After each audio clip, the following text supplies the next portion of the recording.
வணக்கம். VHP news செய்திகளில் ஆன்மீக மற்றும் அரசியல் செய்திகளுக்காக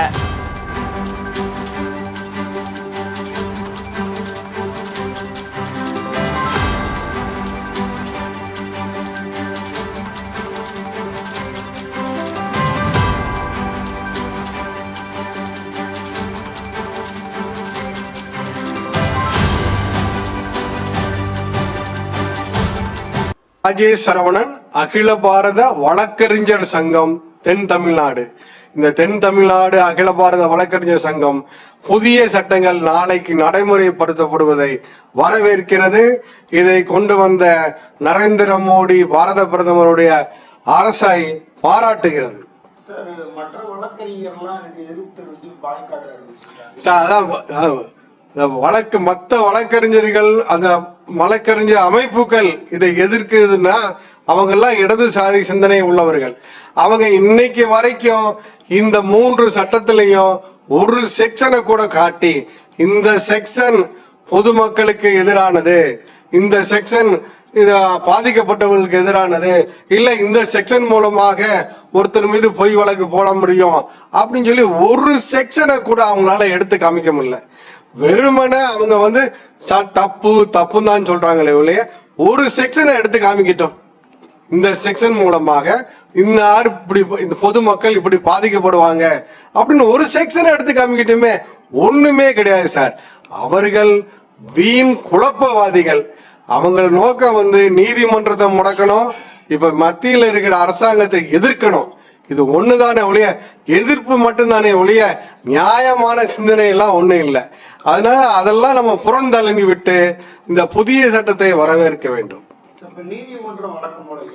கண்டிப்பாக நீதிமன்றத்துல இப்ப உயர் நீதிமன்றமும் சரி, உச்ச நீதிமன்றமும் சரி, இப்ப இருக்கிற நீதிபதிகளுக்கு எப்படி புதிய சட்டத்தை நடைமுறைப்படுத்துவது என்று ட்ரைனிங் கொடுத்திருக்காங்க. கடந்த 6 மாதமாக கொடுத்துட்டு இருக்காங்க.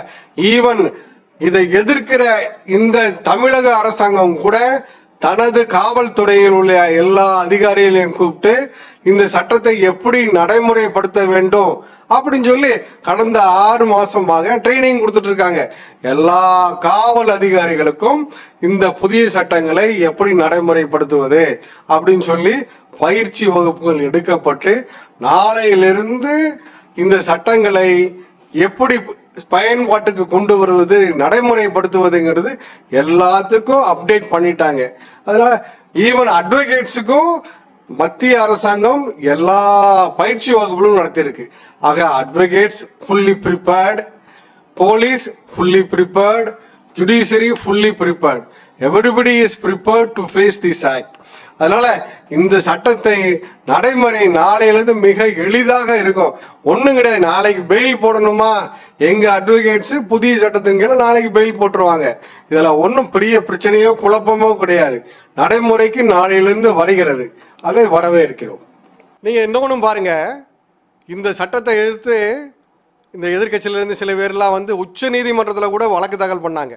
உச்ச நீதிமன்றம் ஒரே வார்த்தையில் எந்த அடிப்படையும் இல்லாமல் இந்த மாதிரி வழக்குகள் தாக்கல் செஞ்சிருக்கீங்கன்னு சொல்லி தள்ளுபடி பண்ணிடுச்சு இந்த மாதிரி வழக்குகளை. ஆக இந்த புதிய குற்றவியல் சட்டங்கள் நடைமுறைப்படுத்துவது என்பது உச்ச நீதிமன்றத்தாலேயே. ஆமா, பொதுநல வழக்குகள் உச்ச நீதிமன்றத்தில் நம்முடைய சுப்ரீம் கோர்ட்டில் தாக்கல் செய்யப்பட்ட வழக்குகள் சுப்ரீம் கோர்ட்டாலேயே தள்ளுபடி செய்யப்பட்டுருச்சு. ஆக இதில் எந்த விதமான சட்ட குளறுபடியும் கிடையாது. ஆட்டோமேட்டிக்காக இது நாளைக்கு செயல்பாட்டுக்கு வந்துடும். சுப்ரீம் கோர்ட் ஏற்றுக்கிடுச்சு, நம்முடைய நாடாளுமன்றம் ஏற்றுக்கிடுச்சு, நம்முடைய பிரசிடென்ட் கையெழுத்து போட்டாங்க. எல்லா மாநில அரசுகளும் இதை எப்படி நடைமுறைப்படுத்துவது என்று தங்களுடைய காவல்துறைக்கு சொல்லி கொடுத்து ட்ரைனிங் கொடுத்துட்டாங்க. எல்லா உயர் நீதிமன்றங்களும் தங்களுடைய நீதிபதிகள் இந்த புதிய வழக்குகளை எப்படி கோப்புக்கு எடுப்பது, எப்படி அவரை நடத்துவது என்று தங்களுடைய மேஜிஸ்ட்ரேட்டுக்கு சொல்லி கொடுத்துருக்காங்க. எல்லா ட்ரைனிங்கும் முடிஞ்சிருச்சு. வழக்கறிஞர் அமைப்புகள் தங்களுடைய வழக்கறிஞர்கள் எல்லாத்துக்குமே புதிய சட்டங்களை பற்றி நிறைய கிளாஸ் எடுத்தாச்சு. ஆக இந்த புதிய குற்றவியல் சட்டத்தை நடைமுறைப்படுத்துவதற்கு, இதை வெல்கம் பண்ணுவதற்கு நாங்கள் எல்லாம் தயாராகிட்டோம். நாளையிலிருந்து இந்த புதிய சட்டம் நமக்கு வருகிறது. நாம் இதை வரவேற்கிறோம். வணக்கம். VHP நியூஸ் செய்திகள். இத்துடன் VHP நியூஸ் செய்திகள் நிறைவடைந்தது.